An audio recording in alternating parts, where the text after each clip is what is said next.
Comment prospérer dans un endroit difficile? On voudrait se planter dans un environnement propice pour pouvoir grandir, avec de la bonne terre, sans obstacles, sans difficulté. Qui aurait idée de se planter dans un endroit hostile, au milieu d'un pierrier? Mais voilà, on ne peut pas choisir le lieu de sa naissance.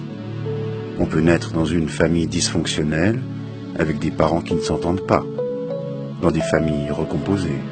Personne ne choisit son lieu. On peut travailler dans des environnements déplaisants, non valorisants, avec des supérieurs sans scrupules, exploiteurs, des collègues jaloux. Comment prospérer dans ce genre d'endroit? La création de Dieu donne des exemples de réussite, mais aussi des exemples de ratage. Pour les exemples de réussite, on parle de résilience. Ce sont des hommes et des femmes qui ont su se reconstruire après un drame ou après des difficultés de toutes sortes. La première chose à prendre en compte, c'est de croire que lorsque ça va mal dans la vie, ce n'est pas forcément la fin de la vie ou la déchéance.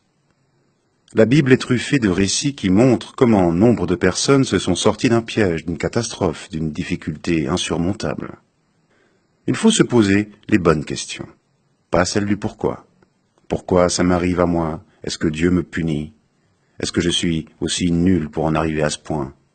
Non, il faut se poser la question du comment. Comment puis-je m'en sortir? Avec quels moyens? La deuxième chose à faire, c'est de demander à Dieu qu'il m'aide à trouver les bonnes réponses à mes questions du comment. Quel est le prochain pas? On peut demander à un responsable d'église, à des frères et sœurs qui partagent les mêmes convictions. Dieu répond à nos comment.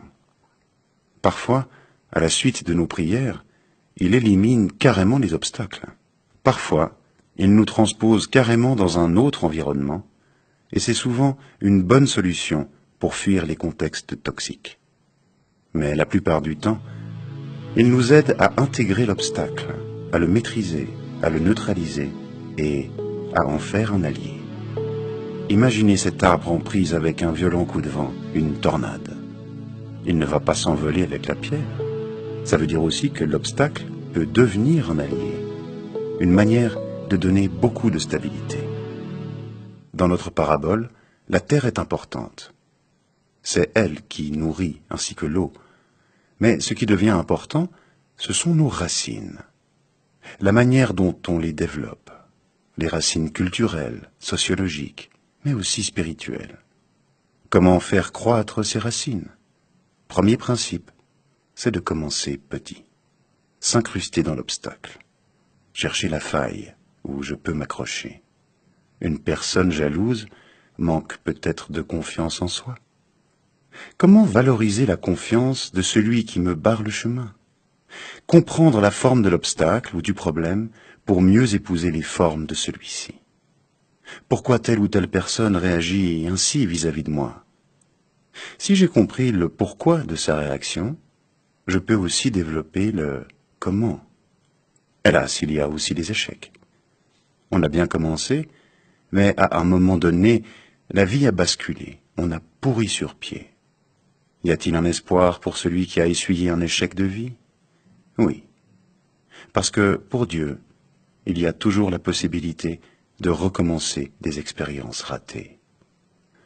Quelques conseils pratiques pour aborder le problème. Toute difficulté de vie n'est pas bonne à accepter. Parfois, il faut savoir fuir la difficulté. Relations toxiques, lieu de travail non adapté, déséquilibre dans la communauté. Demander à Dieu s'il estime que je suis à ma place.